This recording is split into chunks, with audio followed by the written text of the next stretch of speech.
Hey folks, this is Jeremy Siskind here. I'm the author of Solo Standards for Piano. I'm the author of Playing Solo Jazz Piano.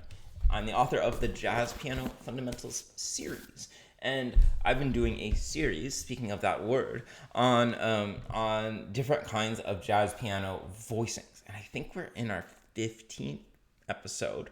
And I want to talk about octatonic voicings. Now, I'm not sure that this is a type of voicing that's in the pantheon of jazz piano voicings, but I thought it was an interesting one to talk about and mention. And as you'll see, they sound really cool and they're very useful. So, octatonic voicings are going to come, of course, from octatonic scales. And you might be wondering off the bat, are we talking half whole octatonic? Are we talking whole half octatonic? And the answer is either way is totally cool. We'll get basically the same set of voicings either way. If you have no idea what I'm talking about regarding octatonic scales, I got some videos for you. But the short explanation is that these are scales that have 8 notes, hence the name octatonic, that alternate between half steps and whole steps. And so we have 2 varieties, one that starts with a half step, the other that starts with a whole step. Now, there's not really a specific voicing that is an octatonic voicing. Anything made particularly from notes of this scale could be considered an octatonic voicing. But I will, this is C half whole octatonic, by the way, which I'll use for some examples. But I'll give you a couple of my favorites. Many of them mix between a triad and then some more dissonant notes. A more kind of closed position type of octatonic voicing looks like this. Let's write a little bit better. So it's like an A minor triad with an extra D flat added. We could also do something like that.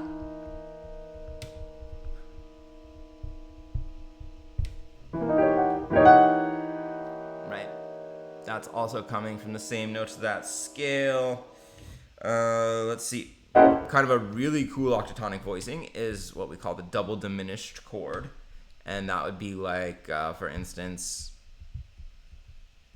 1 diminished 7th chord here. And then another diminished chord here. Usually we keep them pretty close together. So these are 4 pretty great octatonic voicings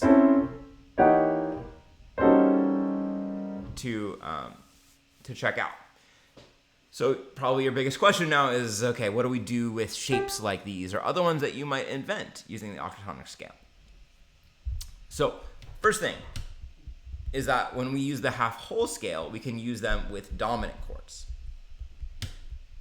So we could use these voicings from this scale with these 4 dominant chords.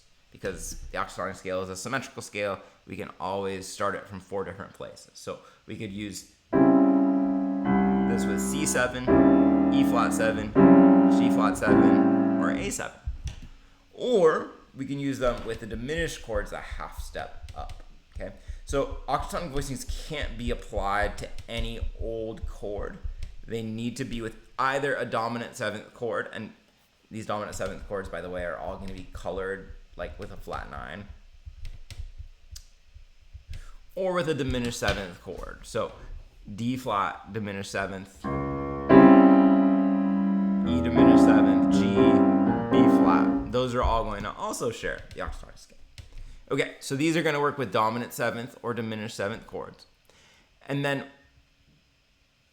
what we generally do with these is we move them by minor thirds. And the reason is that the octatonic scale is symmetrical in minor thirds. So if we move these shapes by a minor third, we are guaranteed to get more notes that are within the same octatonic scale. Okay, so let's say that I'm going to start with that very first octatonic voicing that I showed you, which is kind of like a C triad over a D flat bass note. It's not only kind of like that, it's exactly like that. Then I'm going to transpose this by minor thirds. You can trust me on this transposition, guys. I've done this a few times.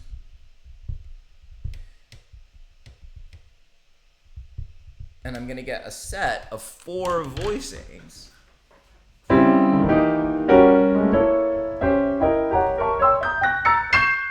that I can use within that same octatonic scale. Okay. Now, do I have to use all 4? No, of course not. I could use just one. I could use, I'll say that if you use just one, it's probably not really going to sound so clearly like an octatonic voicing. It's probably just going to sound like maybe a weird voicing. It is often in the adding of these parts together that it forms that unique octatonic sound. So now this set of 4 voicings is going to go with any of those 8 chords. Okay. So you might be wondering, can I use octatonic voicings with major 7th chords, minor 7th chords? The answer is no. Dominant 7th chords with a flat 9 and diminished chords. These are really the only 2 chords types that you want to use octatonic voicings with. There might be some other opportunities with half diminished chords and stuff, but in general, those are the 2 that they really match. So let's now look at a real world example, or do I best to do so? Oh, I want to go back here. And let's say we're comping on what a difference a day makes, and we want to incorporate some octatonic voicings. So I'm going to be looking for dominant 7th and diminished 7th chords. I don't know, do we have any diminished 7th chords in this piece? Doesn't look like in this version we do. So we're going to be focusing on dominant 7th chords then. So as I get to this first dominant 7th chord, a B flat 7, it doesn't so much matter where I start, although I just want to try to have the 3rd and 7th prominent. So this is a great one to start with because there's my 3rd and 7th.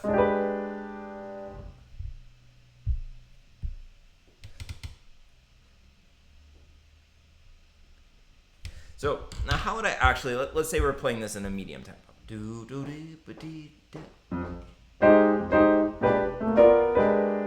I might do something like do ba do. And if you've been following this series, you might notice that the intervallic structure here really resembles drop 2. And that is very much not lost on me. I think this is kind of a drop 2 version of an octatonic voicing, or maybe I should say an octatonic version of a drop 2 voicing.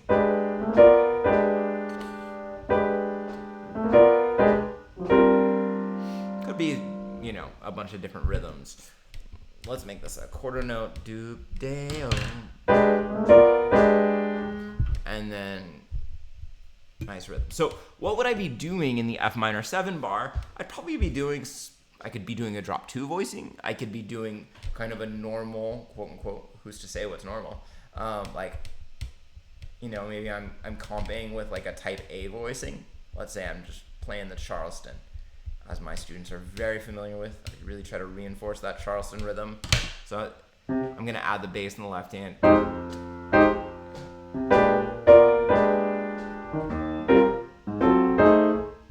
And then same thing, I'm gonna go back to just a type A voicing here. And then I'm gonna use that same octatonic voicing here.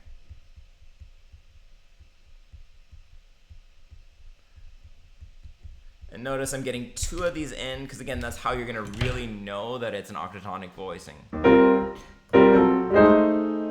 If I have 2 arranged in minor thirds.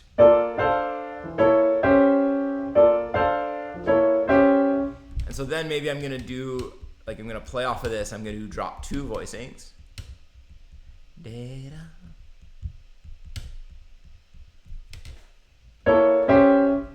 And then I've got B flat to D flat.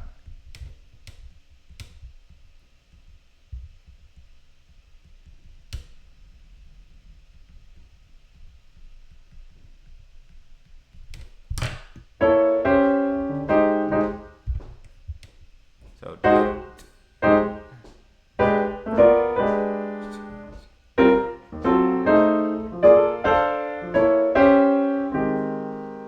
yeah, not bad.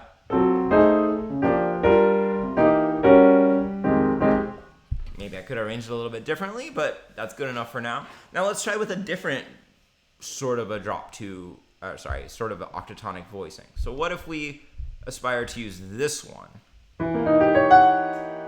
Right? Now notice how nicely, if this were C7, this just looks like a beautiful C7 alt.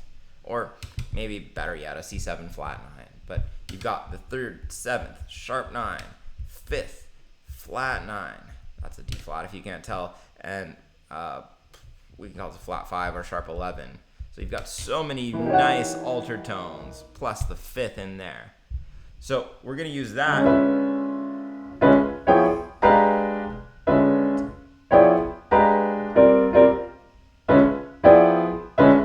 on the B flat measure.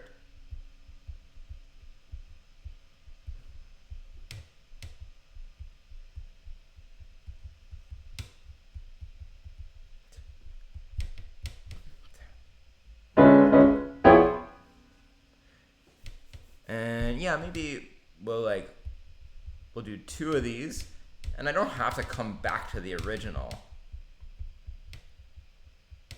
I'm gonna do something like this. These are flats. It's not that interesting to see a guy writing notes.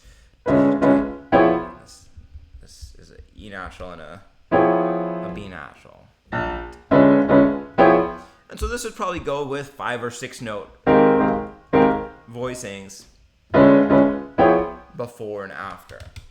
So I'm going to write you like a 6 note F minor 7 voicing.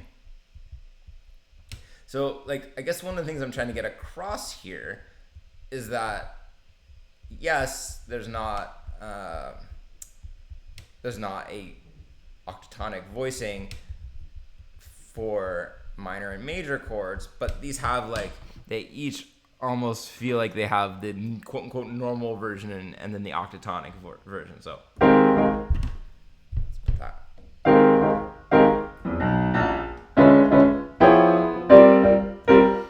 And then maybe I go to a so what voicing after that. So you might be wondering now, do you ever do all 4, chords or even more? And the answer is yes, especially in ballads. Let's say I'm playing this tune as a ballad.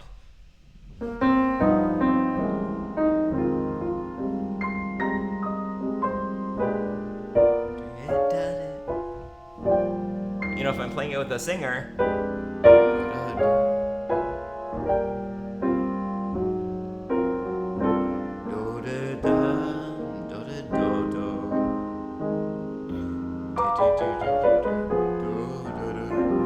these are kind of set things that a lot of pianists have practiced. So yeah, sometimes you are gonna do that. You might also be wondering, do we ever mix octatonic scales? And the answer is, well, no, but we could think about adding neighbor tones. So instead of, maybe we want to go,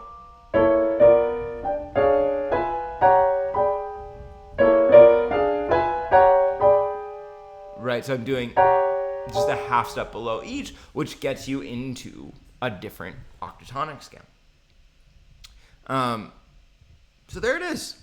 There's your little briefing on octatonic voicings, which I think are very interesting and very, very cool sounding, but can only be used on dominant and diminished 7th chords. If you enjoyed this, there is a little bit about octatonic voicings in Jazz Piano Fundamentals Book 2, as well as playing solo jazz piano. And come buy those books, just do it. Why don't you all say something about an octopus if you made it this far into the video? I appreciate you watching, and I'll see y'all soon.